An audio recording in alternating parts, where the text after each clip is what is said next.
Just like many of you, my whole entire life I've been living against the odds. More than ever in my life I am focused, serving hope to the hopeless while living against the odds. I'm from the mud, the dirt of society, and that created this driving me to help the whole world that's living against the odds. I know some of you are struggling and probably pissed at God. I was too, but I realized nothing happened to me, it happened for me. Here to tell the story of everyone that's living against the odds. My parents did the best they could, but I felt like I wasn't loved in my childhood. Made bad decisions which paved the way, but I had to go through it to grow through it so I can serve the world today. Suffered anxiety and drug abuse, mentally not right, a couple screws were loose and still are, but I learned how to handle it. Realized I'll never get rid of it, so I had to channel it for good. I'll always be an addict, but now I am addicted to all this hope I give to you. Yo, I'm living proof that if you change your mind, you can change your life. Rest in peace to the old me, cause he had to die. I am. What's up, everybody? How's everybody doing today? Hope everybody's having a great Saturday. Man, I'm excited tonight. I am excited tonight, y'all. Woo! I'm excited. Do me a favor if you haven't shared this live on your page. Do me a favor. We do got a contest today. We're going to be announcing that real soon.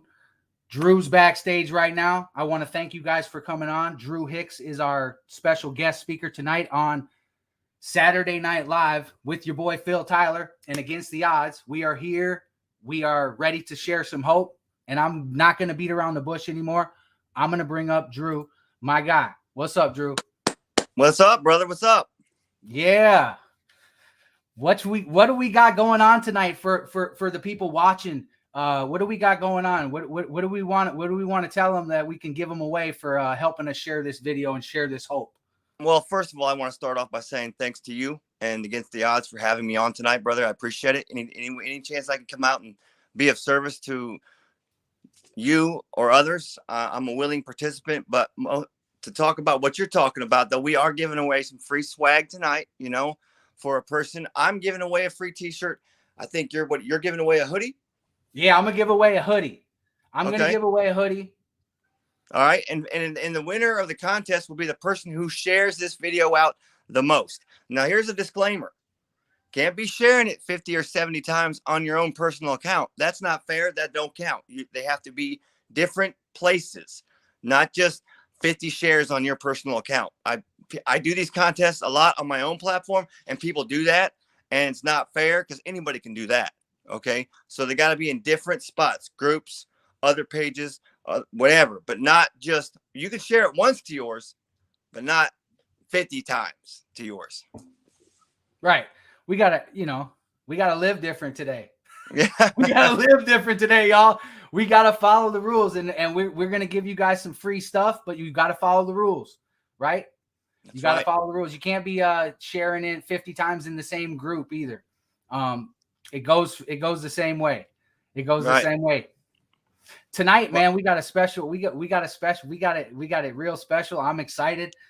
I want to stop and I want to thank everybody for being here too. I want to thank everybody for being here tonight, because tonight is very special. Tonight is a night that we come together and we unify in our weaknesses, right?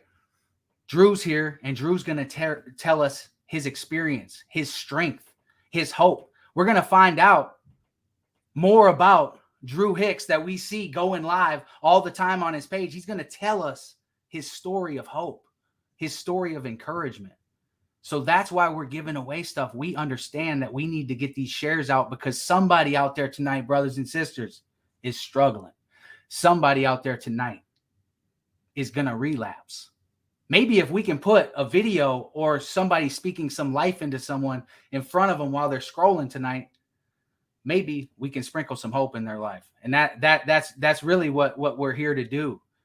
We're here to share hope and encouragement. And I'm going to kick it out. I'm going to let Dru take it away.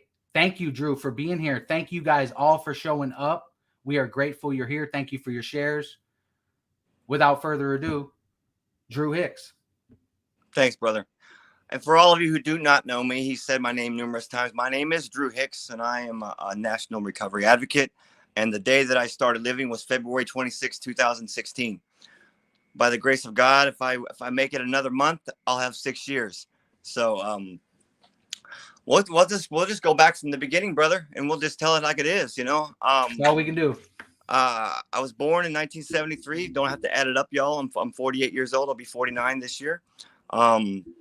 I was born into for lack of better words, I was born into a shit show.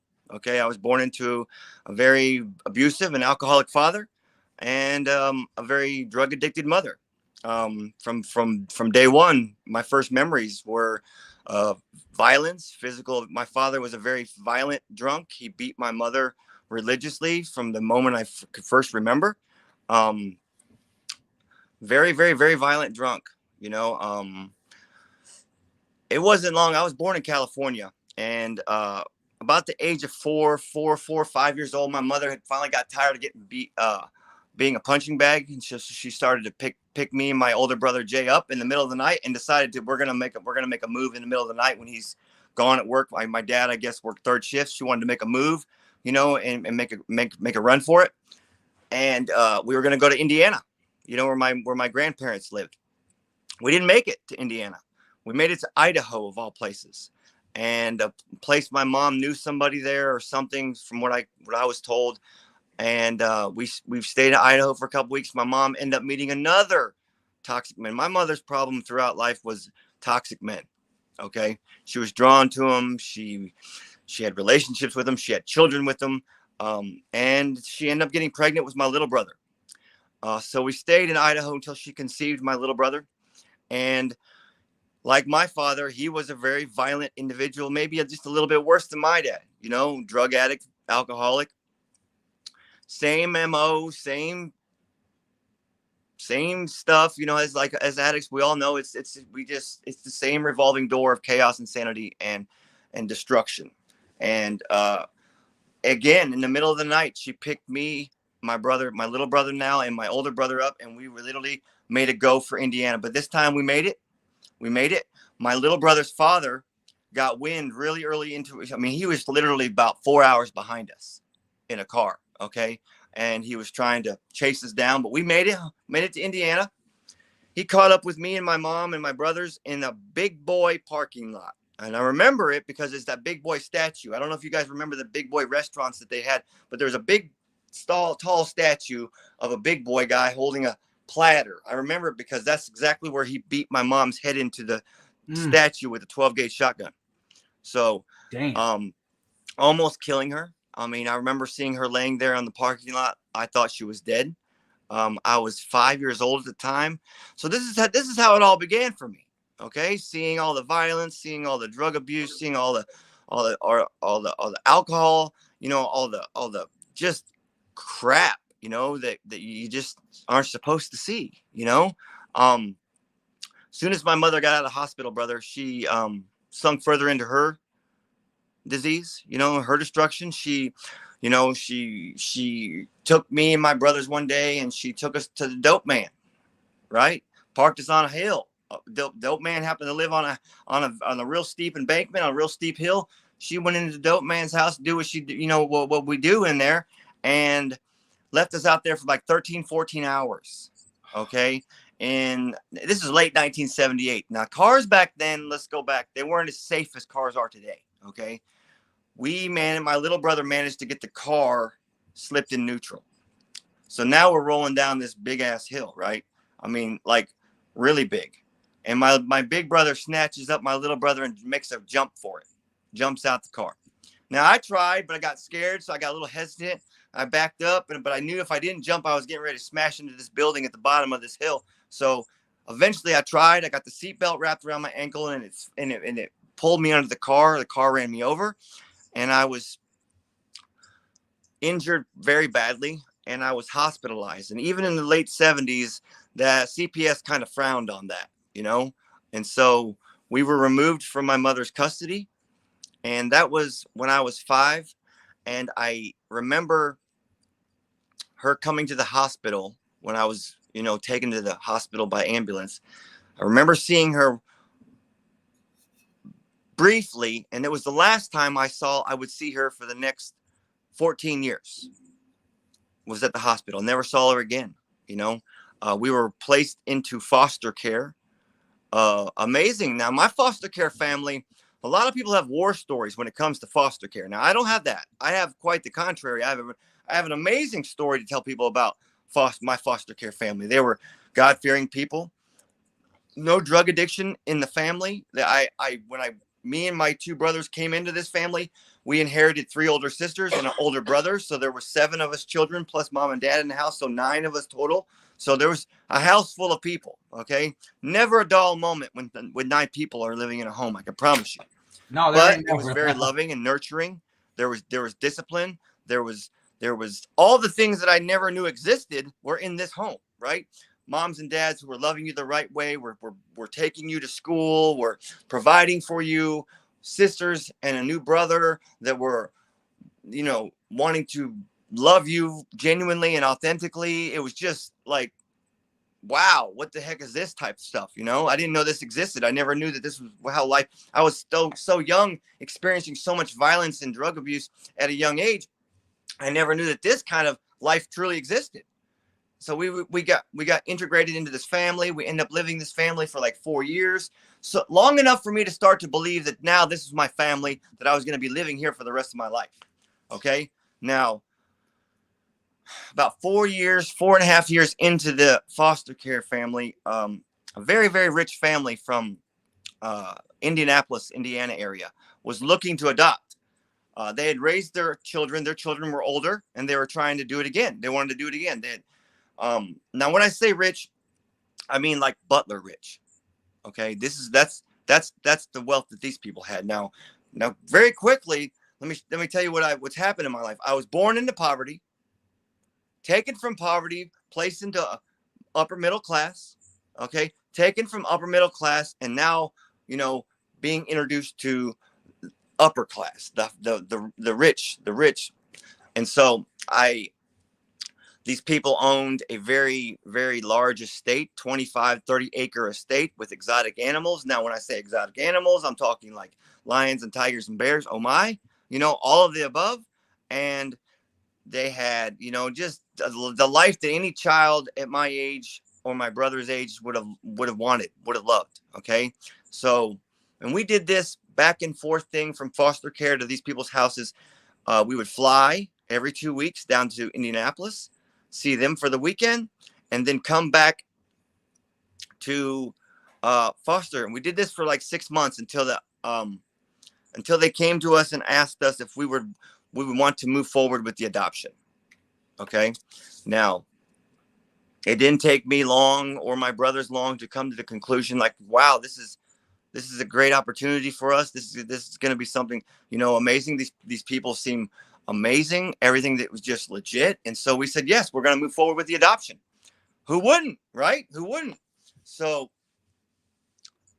I remember sitting in court and the judge is asking me and my brothers questions. This is what we want. Do you want this? I remember him going down the line, kind of asking me, then asking my older brother, then asking my little brother. And we were all agreed, yes, this is what we want. Now, this is the craziest part of my story, and sometimes when I think about this part of my life, it's a very surreal moment that my life literally changed in a matter of 24 hours. And what I mean by that, 24 hours after the adoption, literally 24 hours after the adoption, our father had flown overseas because that's what he did. He was a very rich businessman. He flew all over the world. He was barely home, maybe 2 or 3 days a month. Now, after 24 hours after the adoption, he's gone. Now we're left with our now new mother. And now we are being locked in our rooms. We are being chained to our beds. We are being not fed. This lady flipped the script completely overnight, going from this loving, compassionate, seemed to be amazing woman to now very violent, very, very, very destructive, very evil woman, and during our 2.5 years with this family, I broke 24 bones because of her. Okay. I was forced to to hit my brothers and beat my brothers with fire pokers. They were forced to do the same thing to me. We were chained to our beds. We were shocked with cattle prods. We were beaten.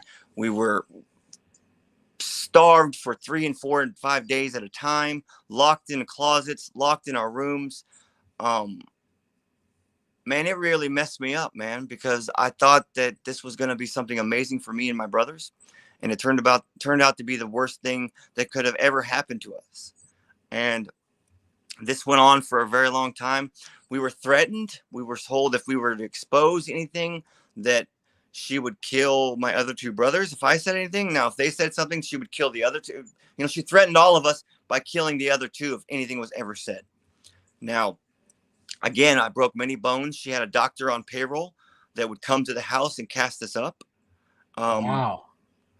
Crazy, bro. This whole thing almost seemed strategic, like it was planned, like this is how she designed it to be. Now, the hard part of my story is that not only was I physically abused and neglected by this woman, I was also sexually molested by her. Now, she only targeted me in that area. And I kind of, I think about the situation. I thank God that I was the only one that she did, because I would hate for my brothers to ever have to endure that kind of abuse. It's not something that's easy to deal with. And I struggled with it for the majority of my life. But yeah, that happened, man. It's hard to talk about. A lot of guys don't want to talk about it. But I think, we need to get good with talking about it, because that's the only way that we're going to heal from it. So it's part of my story. It happened. And this went on for about 2.5 years, brother. So, eventually she slipped up by putting us into a private school, and a teacher very early into that noticed some things about me that wasn't right, so to speak. And I remember calling me into her office one day when everybody was out playing. It was at the end of school year. It was like June. It was like a very hot summer day. It was like 84 degrees. And I'm dressed in a turtleneck, long sleeves, corduroys. Don't laugh at me. Corduroys were in style then, okay? But I was wearing corduroys, and she was asking me, why are you so overdressed? It's hot outside. Why aren't you wearing shorts like everybody else? Because I was bruised from head to toe, okay? There was and so I was like, well, I'm just cold. I get cold easy. I made up a lie because I practiced over and over. If something was ever to be adult talk to me or a policeman talk to me, she trained us what to say and how to say it and when to say it. So I was saying all these things, and she wasn't buying what I was selling. This lady knew something was wrong, and she grabbed the hold of me. She lifted up my shirt, seen all the bruises, and she just said, I knew it. I knew it. So that it was over. She called the authorities. Cops came in, yanked me out of that, yanked my brothers out of that. I remember sitting at the police station, kind of with the lights on you, like being interrogated by the feds, because I know what it feels like to be interrogated by the feds. Okay. Just saying. And it was like, I felt like I had done something wrong. It was like, what did I do? Are we in trouble? We're in trouble. Because I'm playing the tape in my head on what she had said to us. If anything happened or exposed, we were going to be in trouble. And so we were very reluctant to, when these detectives talked to us about what had happened, into saying anything. Okay. Eventually they did get it out of us, because I was about 9 years old when this happened, when it got exposed and we were at the police station. Still very young, but old enough to know that it was probably a good idea to tell the truth to these cops. Okay. So that's what I did. Eventually they removed us from that house that night and placed us back in the care of the foster care family. Now this foster care family had a name, Hicks family. Now they got us back. And again, as soon as we touched back home with the foster care family, they said, okay, because our adoption was immediately annulled. And they now said, well, there's no more of this crap. We're adopting you. So 2 weeks after coming back, they filed for the adoption and then ultimately adopted me and my brothers. They didn't want to see us have to go through that crap anymore, and they felt terrible. They carried a lot of guilt. My mom and dad told me. And when I say mom and dad, I talk about my Hicks family. That's my mom and dad. They've always been my mom and dad. But my mom and dad carried a lot of guilt with them for years. you know, by allowing us to be exposed to that. And it was obviously not their fault, but as parents, they took that guilt on. And I've only known this since I've been in recovery because my mother has told me, you know. So we went on with our life. You know, we went into therapy, you know, because of the abuse. They wanted to place us in therapy, you know. And I knew early into this therapy thing that I wasn't going to talk about this shit ever again. I'd made a decision. I'm not talking about it. I'm going to tell this therapist what I think he needs to hear. And I'm going to just, I'm not exposing those feelings and talking about that ever again. And I meant it. And eventually the therapist kind of bought what I was selling because I'm an addict through and through. I think I was born an addict. And I was easily manipulated this therapist into believing what I was saying. Let me go. And so we got done with the therapy and we moved on with our life. And my life soon after got better. I can't say that it got worse immediately. It got better. I got back into sports. I got back into extracurricular activities in school. I went back to youth group in church, and life got good. But about age of 15, brother, is when it really hit me. I started replaying the tape in my head of all the abuse that this lady had done. You know, it started making me feel really, really kind of nasty inside. I was feeling really uncomfortable. I didn't like it. I remember over at my best friend's house one night when this is really, really, really messing with me. And I said, man, I ain't doing well, man. I'm starting to see that sicko lady in my head again. I'm just really stressed out about this situation. I don't know what to do. He's like, I'll tell you what my brother does. My older brother, he had an older brother. I go, what's he do? He goes, he drinks. I go, drinks. You know, I go, what do you mean? I go, I'd known about alcohol. I'd heard about alcohol. I was 15, so I wasn't young enough not to know what it was. I go, what's he drink? He's like, I'll tell you. Hold on. He went in his brother's bedroom and come with this big old jug. Now, I don't know if you know anything about alcohol. Back in the day, they had this stuff called Mad Dog 2020, right? Old ass wine. I don't recommend ever drinking that for anybody, even if you can drink. Okay. It is the biggest, nastiest hangover anybody could ever want. It was just, I remember drinking it and the next day being so sick, telling myself that I ain't never doing this again, ever. You know, I was that sick. I mean, was back over at my friend's house again the next weekend. And that didn't work because I'm still thinking, you know, my mind's still playing tricks on my brain all week long. That whole next week, I'm still thinking about this disgusting lady. Still was back at my friend's house again the next weekend. He's like, I go, I ain't drinking no more, bro. Because does your brother do anything else that helps? You know, I still wanted to find something that was going to help me. I just wasn't wanting to drink no more. Okay. So I tried this, you know, pot, alcohol, tried it. Okay. But I knew that this wasn't what I wanted. It wasn't the feeling I was looking for because it just wasn't working. But I found my home in a drug called cocaine. Okay. I was introduced to cocaine about the age of 16, developed a very expensive cocaine habit very quickly, 3 8-ball habit a week at the age of 16 years old with no job. So, very expensive habit with no job. What do you think I'm going to do? I resulted to a criminal lifestyle. Okay. I started robbing my family when they didn't know. I robbed my mom and dad's safe.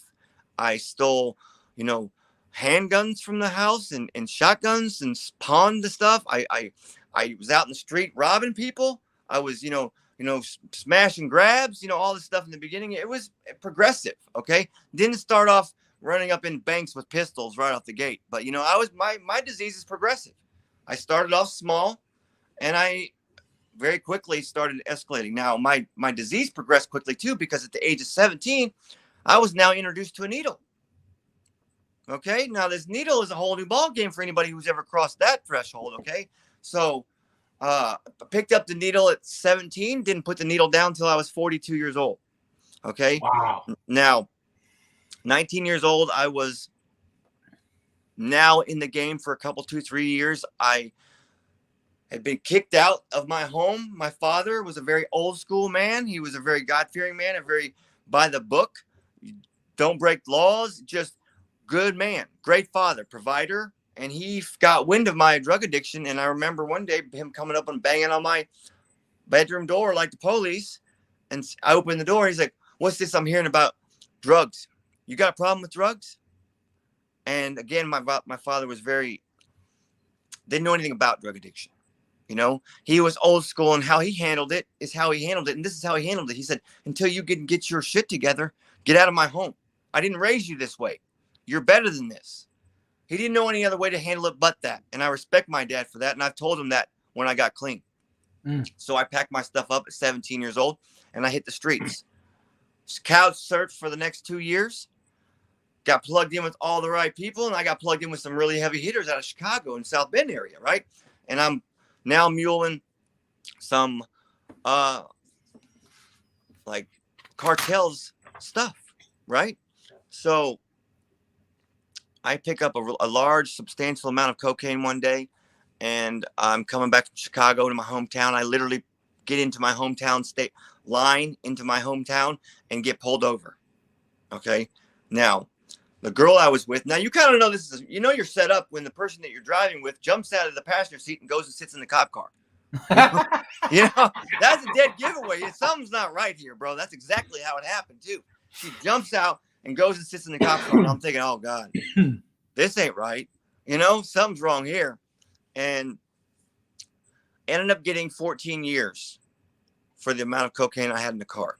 Okay, first offense, 14 years. My father and my mom had, like I said, you know, my disease, I lost the relationship with my father. My mom was kind of hanging on by a thread. It was harder for my mom because, you know, moms are a little bit more tied in with the emotional aspect of it. You know, she had a hard time letting me go because I was her baby, you know, and she already knows that I've been dealt some really bad cards growing up. And so it was hard for my mom to finally let go. But eventually my disease forced her to let go. And she did. But I ended up getting 14 years, the first offense. Back then, Indiana had a law 50-50. You do 50% of your time. So I got to do 7 years. But I made a decision going into prison that I wasn't going to let those four walls around me going to stop me from getting high. Okay. I'm going to get high regardless. So what do? I'm a master manipulator. Remember that, right? Now I conned the DOC into believing that I knew how to work in a hospital because I knew the only place on prison grounds to get a needle would be in the hospital. Right. So insulin syringes are only passed out at the hospital. So they gave me a job at the hospital running passes. So I start running passes. Now I'm plugged in. All the dirt in the prison grounds were done in the hospital, right? All the prostitution, all the dope deals, all the tobacco deals, all of the transactions were made while your stay at the hospital. And I was plugged into my element, right?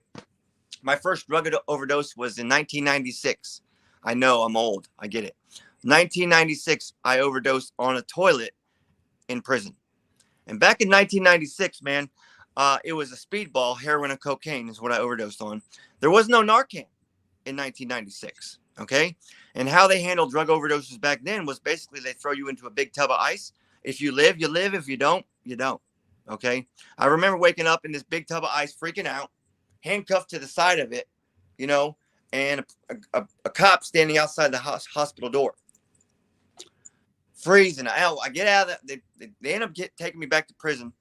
And this is what I did, bro. This is my lifestyle. I went back to my job on the hospital, kept getting high. I spent over 15 and a half years of my life in prison. I've over 5 years of my life in county jail.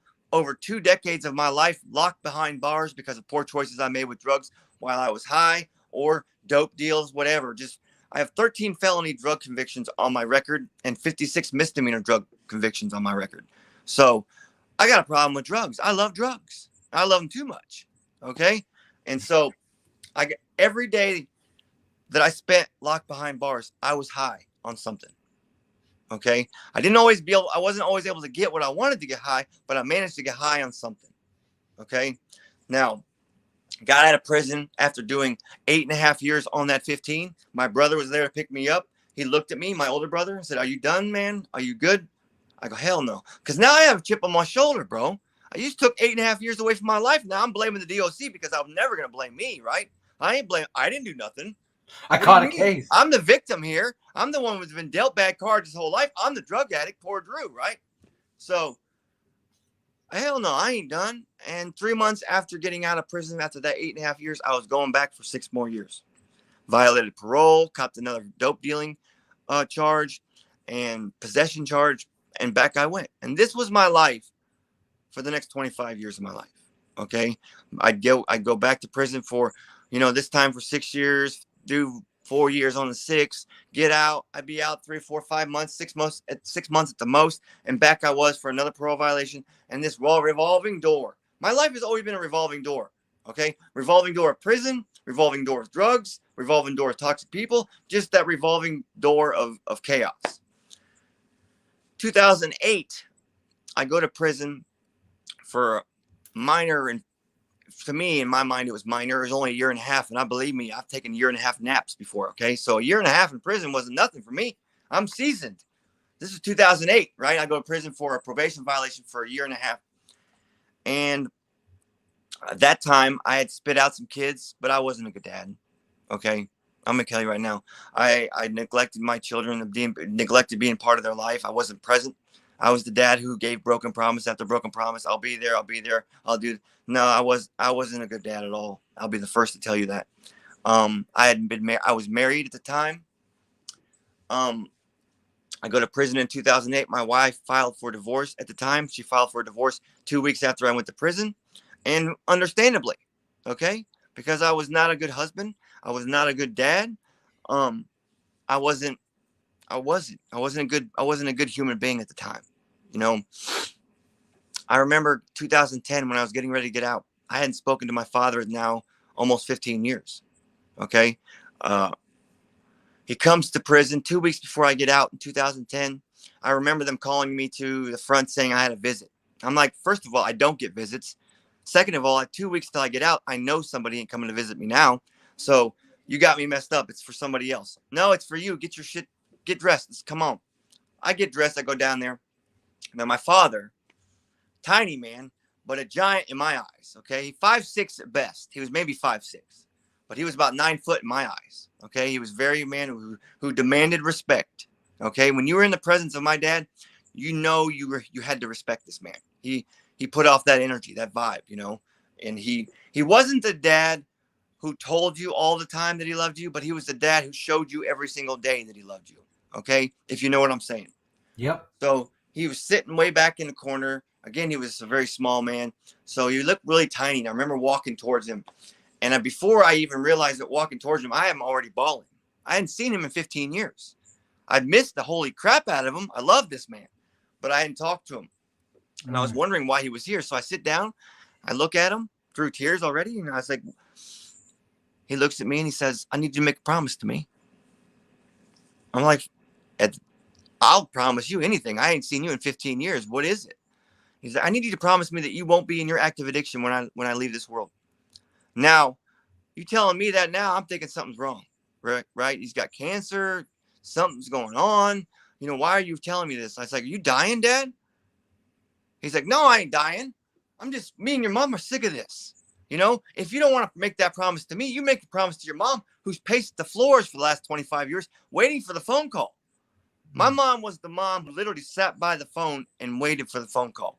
Okay. She paced that front room, living room window so much that at the time, there was a line in the carpet. She'd walked and made a line, worrying about me, wondering when that phone call was coming because she knew it was. Of course, I say, of course, Dad, I promise. I'm not going to, I won't be in my active addiction. I promise I'll get it together. Now, I had already made plans. 2 weeks from now, I'm going to hit the dope man. I already made the call. I'm coming to the dope man's house. I'm coming to you, bro. When I get out, on again. And that's exactly what I did. I made my dad that promise. 2 weeks after that, I hit the streets and off to the races I went. Now, I went on to a lucky streak. Okay. Every now and then an addict gets lucky. Okay. We don't always get caught. I got caught most of the time, obviously. Look at my history. But I went on to a lucky streak for about 6 years. Still getting high every day. Still shooting dope.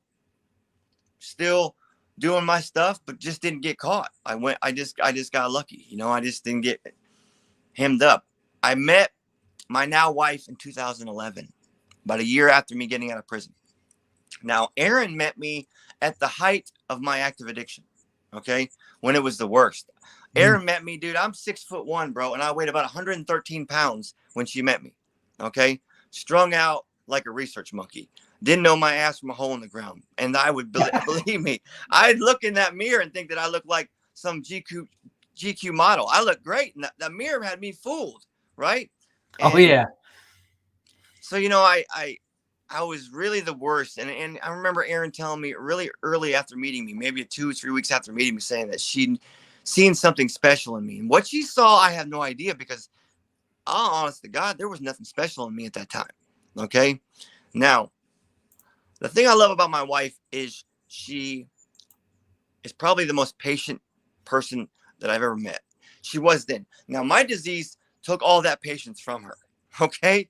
I mean, we got together in 2011, on June 12th, 2011. And this June 12th, we'll celebrate 11 years together. And our 1-year anniversary is coming up this June. We got married last June 12th. So, but yeah, bro, I hurt her. I cheated on her. I lied to her. I manipulated her. I stole from her. I, verbally abused her. Never laid my hands on her. At least I can say that, and I've never put my hand on any woman. I've never been that kind of guy. I used to see that happen to my mom growing up, so I made a decision that wasn't cool, but I did all the other things that I just said. Nothing that I'm proud to have to admit today, but that's just my story. Okay. Now, but Erin never left. She took that one thought in the beginning that there's something good in him, and she allowed that to keep her in position. She believed in me, and she never gave up on me. I get 2006. I'll tell you what, my last drug overdose, I got to bring this into, was September 15th of 2015. Now, Erin and I got in an argument or something, and I went on a 3 or 4 day binge. Didn't go home. Peyton was very young at the time. She was like 2. Left the house, was gone for days. I remember sitting in my car thinking, this is it for me. I'm over. I'm tired. I was broke, bro. When you get to that point, bro, when you're broken, you just you can't see past your current situation. It's literally physically impossible. This is it for me. I'm done. Okay. I remember loading up a shot of dope, right? And I only did heroin when I had been up on meth or coke for days to come down. And I remember thinking I had a sack of heroin. I remember it was a lot. And I didn't care. I dumped it all in the spoon. Didn't care. Drew it up, bang. I remember feeling good, and then I remember all I remember is lights out. Okay. And I remember getting woke up in the ambulance on the way to the hospital in Fort Wayne. I live close to Fort Wayne, Indiana, being rushed to the hospital. Narcan had just come out now. It was this life-saving drug that we all know now today that saves lives. And they hit me 12 times with Narcan. They don't do that no more that many times, but they hit me 12 times. I don't know if that had a lot to me, but eventually, I wake up in this hospital bed. I came to and then I passed back out, but I wake back up in a hospital bed. And I remember it was being in the hospital because it was really dim, really dark. But I could see the machines. I could hear the machines in my ear. I had a tube in my throat. If anybody's ever been through a drug overdose, they got a tube down your throat. I'm over pulling this tube out of my throat. Nobody's in the room. I'm freaking out. But I can remember hearing a small child cry. Now, very familiar cry. It was my 9-year-old daughter. She was at the foot of the bed. Now, why she was in her all by herself, I don't know. But she was. Her mom was out in the hallway. She was sitting at the foot of the bed. And she was crying. And she said, "Why am I not enough for you to stop, Dad?" And how do you answer that? When your child looks at you through tears and asks you why she's not enough for you to stop using drugs, Because even through her tears and even through what she was saying to me, I knew that I still wanted to get high. I wanted to get high again. And two hours later, when they discharged me from the hospital, I was sticking a needle in the side of my neck again. My children were never enough for me to get clean and sober. They never were enough. I remember my mom telling me all the time, if you can't do it for you, do it for your kids. I could never do it for my kids. I could never do it for me until I was willing to finally make a decision and do it. Okay. It was never going to be because of my kids though.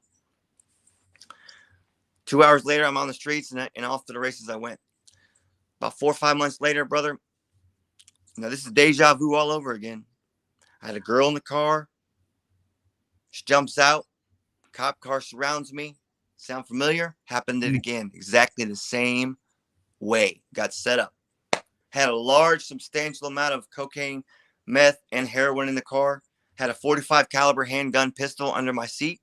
Now I'm a 13-time felon with a pistol and this amount of dope. Now I know I'm going to prison for the rest of my life. Now I know I am. So I'm not going to prison for the rest of my life. So I made a split decision that I'm gonna pull this pistol and it's gonna be suicide by cop.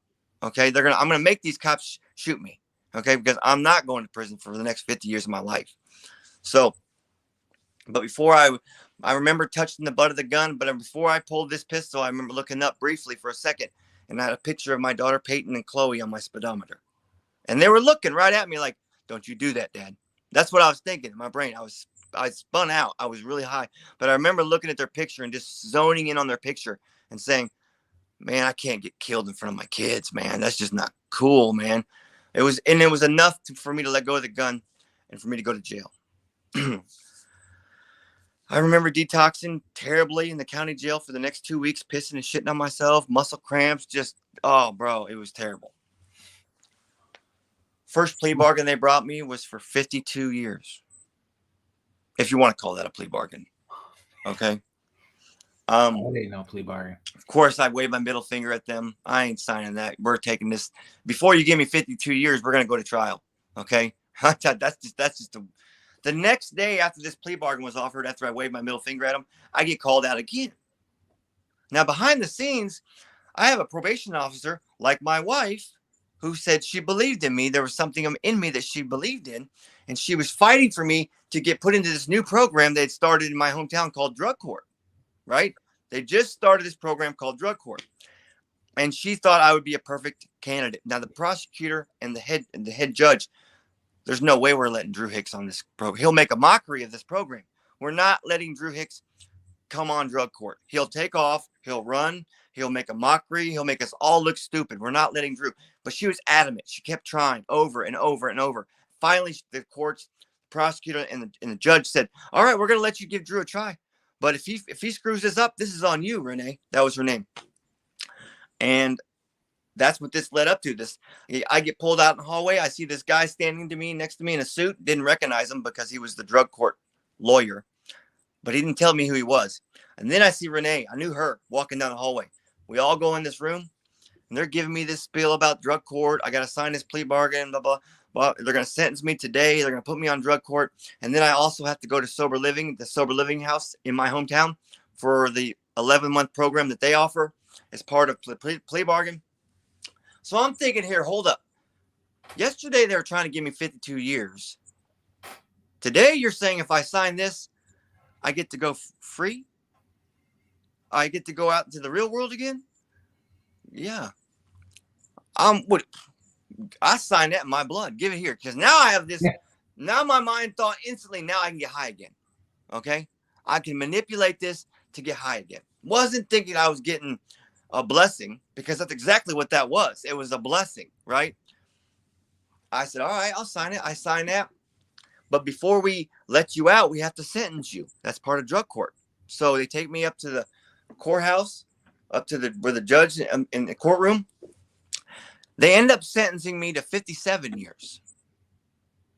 Now, if I don't graduate drug court and complete successfully, that was going to be my sentence, 57 years. So no pressure. No pressure, Dru. 57 years. And so they released me to the custody of the sober living manager. But something happened to me, brother, from the drive from the jail to the sober living house. Now, I can't necessarily tell you exactly what happened, but I started thinking about this, right? I started thinking about Aaron, started thinking about my kids. I started thinking about, I don't really want to spend the rest of my life in prison, because that's exactly what that would be for me. I was 42 at the time. Remember, 42. I got clean at 42. And 57 years would be pretty much the rest of my life. So, but from that short drive from the jail to the sober living house, something kind of shifted in my brain. I remember going to my room at the sober living house, and I didn't leave that room for like 3 or 4 days. I was scared to death, because most importantly, I didn't trust myself. I wanted to get high, and getting high was going to take all this blessing that I now had an opportunity here all away from me. And so I didn't leave the room, and eventually I did leave the room. Now this sober living house introduced me to a 12-step fellowship. I didn't know anything about AA, NA, CR. I knew nothing about nothing. I didn't know anything about recovery until 42. So I didn't know anything about these 12-step fellowships. Didn't even know what they were. But I was going to these meetings. I was going to AA meetings, and I was going to NA meetings. Okay. I was trying to decide which fellowship I wanted to be a part of.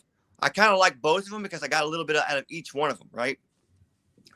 But I settled in with the NA program. I work at NA program. I've been a part of the NA program for almost 6 years. I've worked the steps 5 times. I've worked the traditions 4 times. I have a sponsor who's going to be celebrating 32 years clean and sober himself in April. And I'm at the sober living house, you know, brother, but I'm telling you right now, the first 60 days, I didn't have a sponsor, and I was basically riding the coattails of somebody else's recovery. I was just, you know, mimicking what they were doing. I didn't know my ass from a hole in the ground, bro. I hadn't been walked through the steps, but I found my spot because at Sober Living, I created this group that a lot of people might be a member of, a group called Clean and Sober. That's what's up. Okay. I remember sitting on the front porch of a Sober Living house, and my daughter, Chloe, the one that was crying, she would call me the first 2 weeks that I was at Sober Living and say, Dad, are you still clean and sober? And I said, yeah, baby. And she said, that's what's up. So Clean and Sober, that's what's up, was kind of inspiration for my daughter. That's what's up. That's how I came up with the title to my group. Now that group today has almost 100,000 members. Okay. And it started with inspiration from my daughter. And I just, you know, I started this group and it was helping. It started growing. It just started catching on, and people started, you know, people from all over the world. Now today I have members in every continent on this planet, countless hundreds of countries all around the world. You know, it's an amazing group of family. I've created a group. I wanted it to be a family environment where an addict could come and feel safe and not have to worry about being bashed or judged or criticized. They could come over there and just feel safe, right? And I still today, when it comes to my group, it's safety. If you ask any of my admins, my dream team is what I call them, safety is always our number one concern to any member who wants to be a member of Clean and Sober. That's what's up, period. Always has been, always will be. I ended up graduating drug court. Now, when I graduated drug court in 2017, the head prosecutor, remember that prosecutor didn't want nothing to do with me? He said, Dru ain't going to be part of this program. Gave a speech. He always gave a speech on the graduates who were graduating. Now, I successfully passed 197 drug screens successfully. Not one dirty drop. Didn't miss one case management meeting. Didn't have one sanction. Did it completely perfect across the board. And I remember his speech. He said, I don't even know what to say about this young man right now. And I don't know why he called me young, because I wasn't young. I was 43 by that time. And he said, I've been a prosecutor in this town for 15 years. And for the majority of those 15 years, I have a list of drug addicts or people I thought would either die from a drug overdose or spend the rest of their life in prison. I have a list of 3 names on my desk today. And Dru Hicks' name was at the top of that list. I never, ever believed that somebody like Dru could ever get this together. In fact, I fought to keep Dru off of drug court. And I want to look at you today, Dru, and I want to say thank you for proving me wrong. He said later that I single-handedly changed his perspective on drug addicts, because somewhere in his normie mind, he believed that we don't change, right?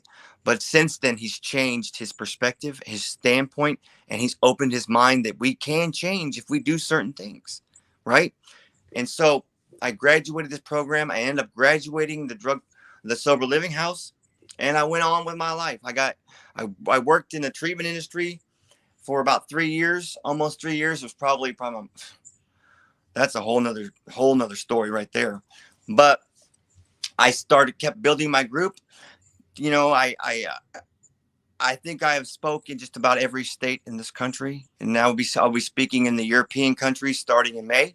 You know, God has given me this ability to open his mouth and communicate with struggling brothers and sisters. Okay.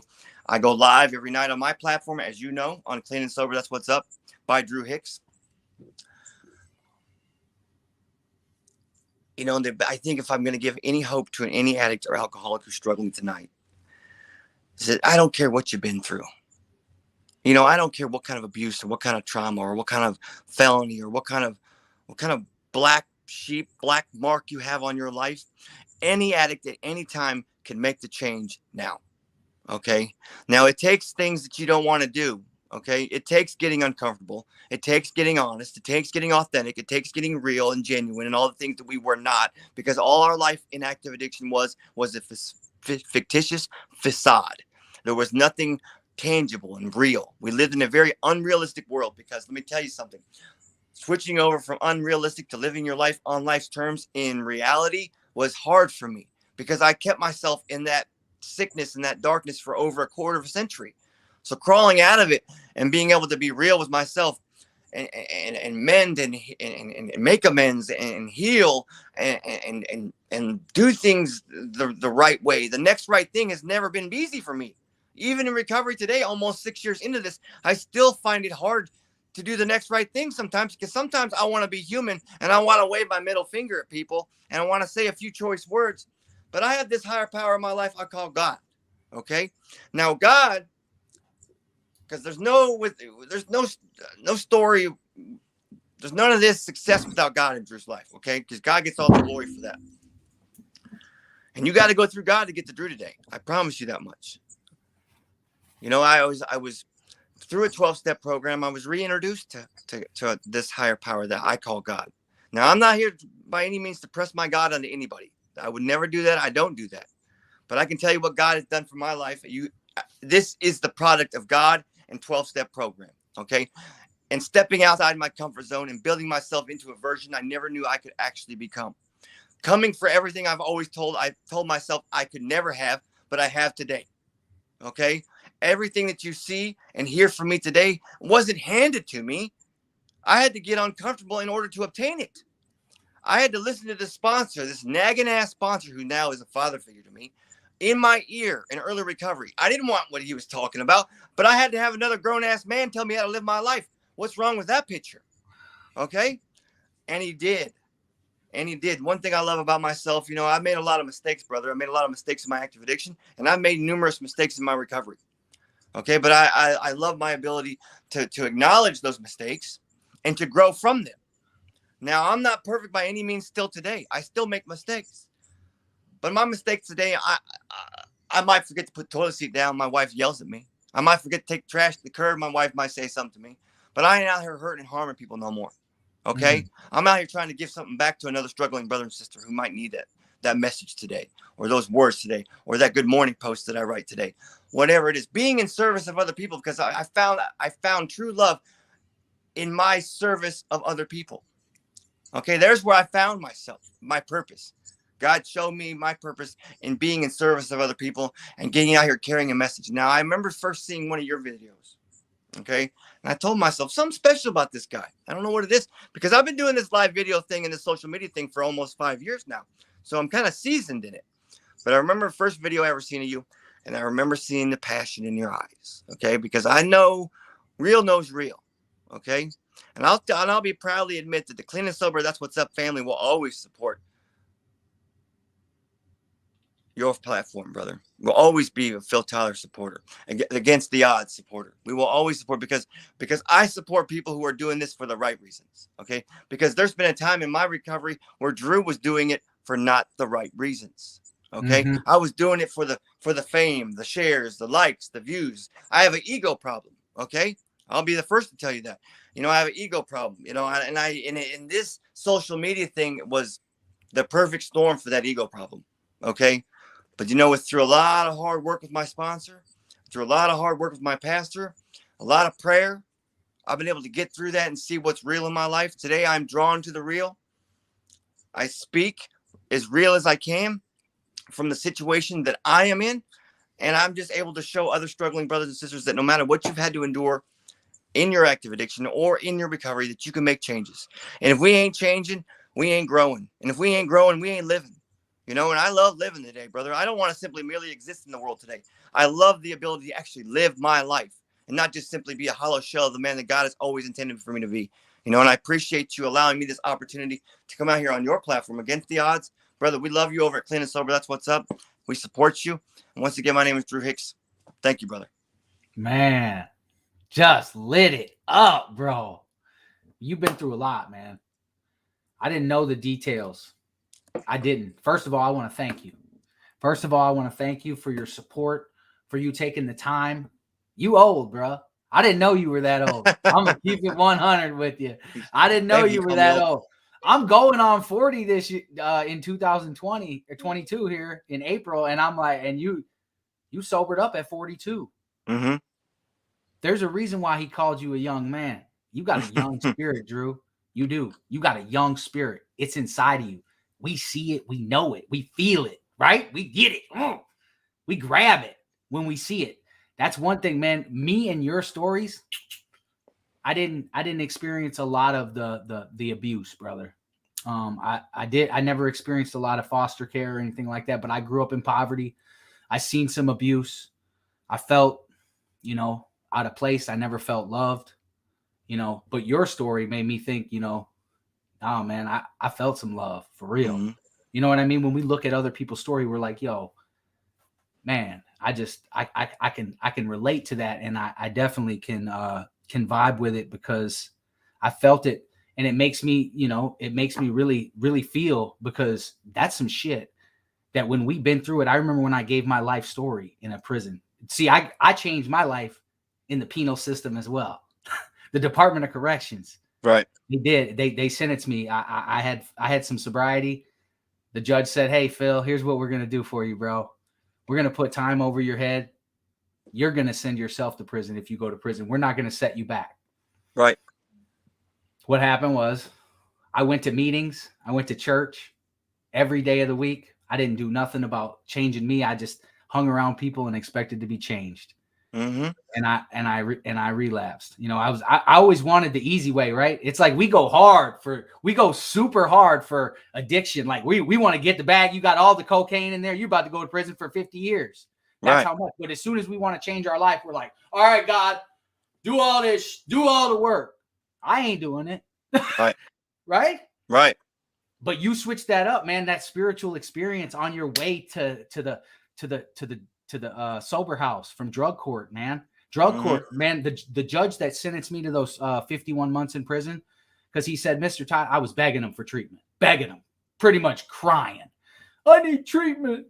He was like, Mr. Tyler, we gave you treatment. You can get treatment in the Department of Corrections. That judge saved my life. Yeah, he really did, because that's where my spiritual experience happened. That judge that believed in you, and then he comes back. He's like, man, Dru, I can't believe you proved me wrong. Yeah, I mean, actually, what's amazing about the judge who sentenced me, and the one who was the drug court judge and the prosecutor I helped today, I work with them, helping find addicts, resources, because if anybody's looking for resources, I have resources for people in every state in this country and in numerous countries around the world. I've been fortunate. God's blessed me, brother, in recovery with this ability to speak and be able to travel. I've been able to travel just about every state in this country, and I'll be traveling over into the European countries in May to speak. Hey, you're coming up here too. This Yeah. page is going to bring you up here. We're going to host an event, and Dru Hicks is going to speak at it. I would love to come up and speak. I've already talked to a couple of our members. We want to make that happen. We'll make that happen soon. We don't have a date or anything, but this is just a vision that I see that maybe one day we will. Because there's a couple people up here that we got the Minnesota. Shout out to the Minnesota Hope Dealers. My guy, JP. JP. Love JP. Yeah. Shout out to my guy, JP. I don't know if he's able to be on this live. I know we shared this in his group. Yeah. JP's a good brother, man, and we definitely hook up with the Minnesota Hope Dealers, collaborate. We could throw a party, man. For real. Minnesota, they call us the I look forward to coming up there. I know you come. Hey, make sure that's in the summertime, because y'all be getting some crazy ass winters, bro. Yeah. We ain't trying to throw a party in the winter up here. We know better. No, hell no. I don't want no part of that. Well, I'll go down to my home state and throw a party in Louisiana for us. But again, before we jump off here, remember let's tell your family and my people who are on here this share thing. Okay. Yep. A free Dru Hicks. And if you win, you get to go on the Dru Hicks Apparel Facebook page and pick out a t-shirt that you want. But you got to share it in different locations, not 50, 60 times on your own group or your own personal account. They got to be in different locations. Spread it out, guys. Let's help Phil and Against the Odds build this platform up as much as we possibly can. I appreciate any of my followers who jumped on Phil's Against the Odd platform tonight and here to support me and to be introduced to Phil. This is Phil Tyler, guys. And brother, I appreciate your service. I appreciate you being willing to get out here in the front lines and do what you do and slang hope, brother, man. And again, thank you for allowing me an opportunity to share with your people. Yeah, man, we appreciate you, Dru. Yeah, we do have a contest going. So those of you that jumped on before the beginning of this live, we are going to give, Dru is going to give away your choice of t-shirts from his apparel page from Clean and Sober. That's What's Up by Dru Hicks Apparel. And then what I'm going to do is I'm going to give you a hoodie. I'm going to give you a hoodie. He's going to give you a shirt, and I'm going to give you a hoodie. The most shares, we're going to, the first two, the most shares. Hey, you have to add those shares up, bro. I ain't doing all that. I'm gonna. You can't. I don't think you can you? I can't. It's only you get. You're the only one to see it. Yeah, and it's the shares from this page. So right. The only way I can count them is if they're shared from this page. So I will count them up. Give me a few days, and I'll get it to Dru, and then we'll get your prizes. We also, this page hit 7,000 Facebook likes overnight last night. Yeah, man. Congratulations, because it's all of us that make this page. It's your guys' shares, it's your guys' comments, it's your guys' consistent support when we go live and you're there. It's so much easier for us to talk and express ourselves because we have our supporters there, which we are. Man, I know I'm grateful for each and every one of you. I'm grateful for all the Against the Odds supporters on here.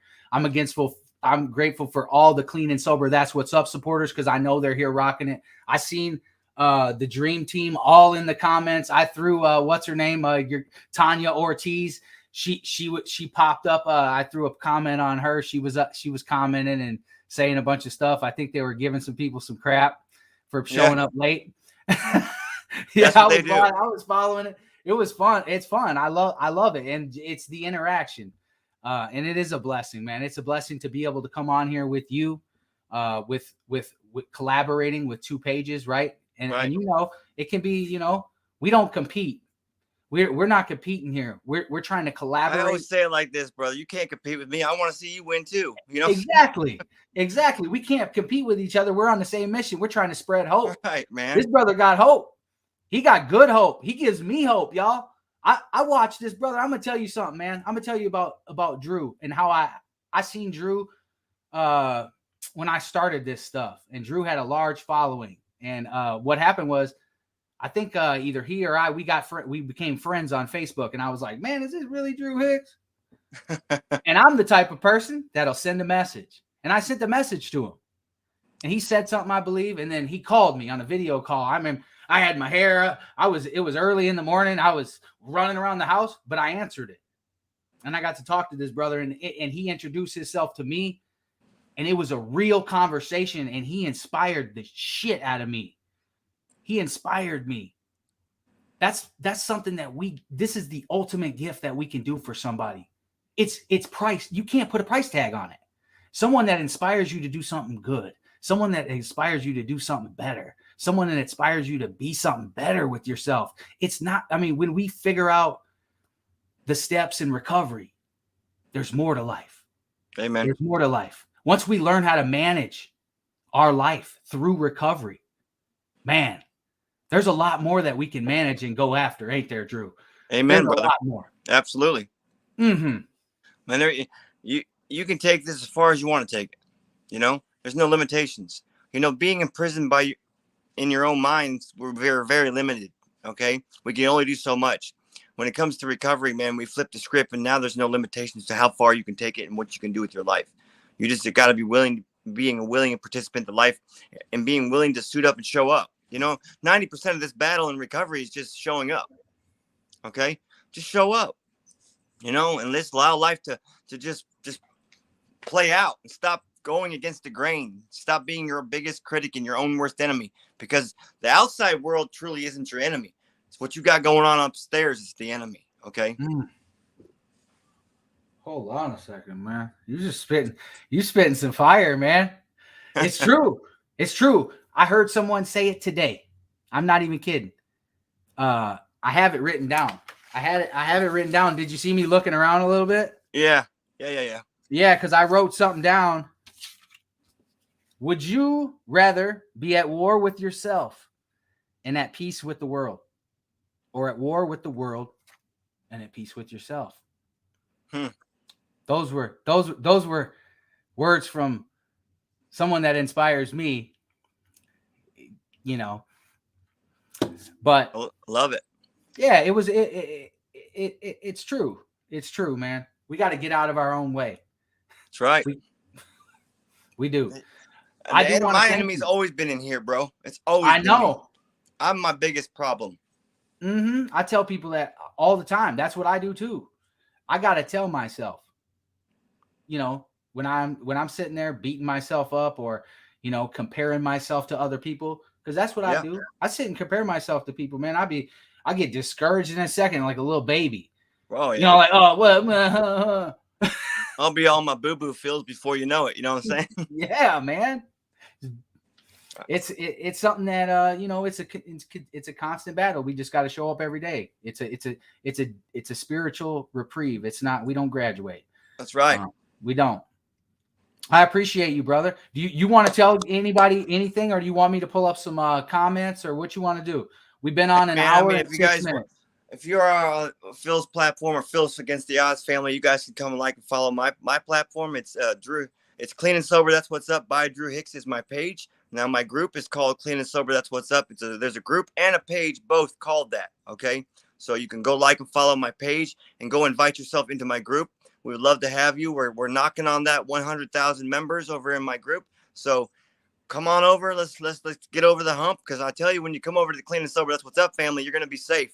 You're gonna be loved. You're gonna be encouraged. We ain't over here to co-sign any of your bullshit. We just want to love you where you're at. And you know what?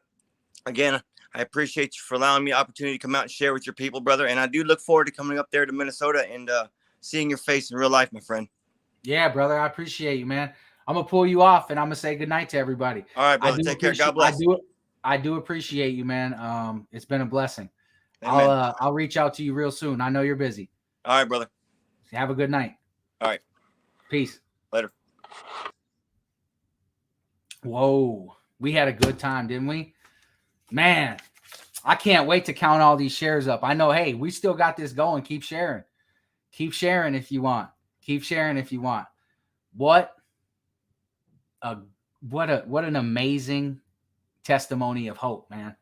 What an amazing testimony of hope from an inspirational guy that's out there standing bold on what he believes in.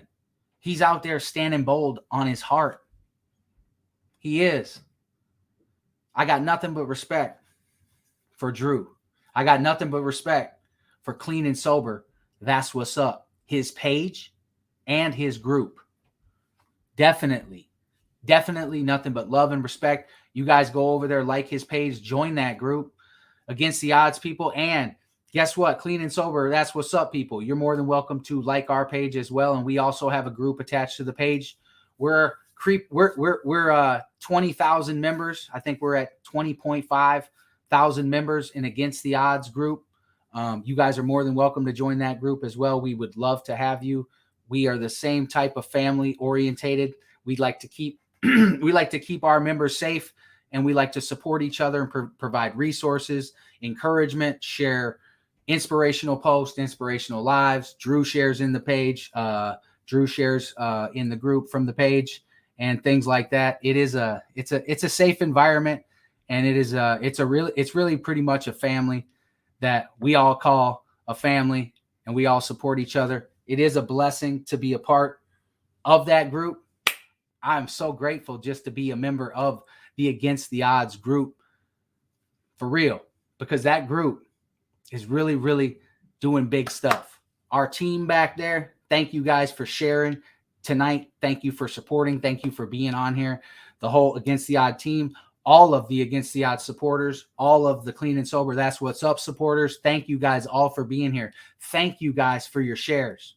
We are reaching accounts on this platform. We're reaching people in the group.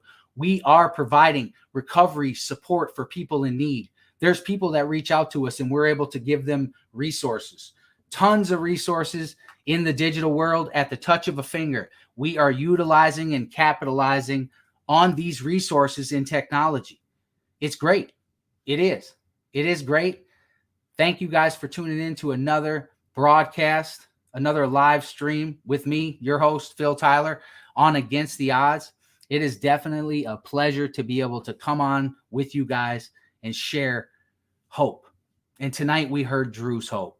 Dru's hope, Dru's inspiration, Dru's motivation.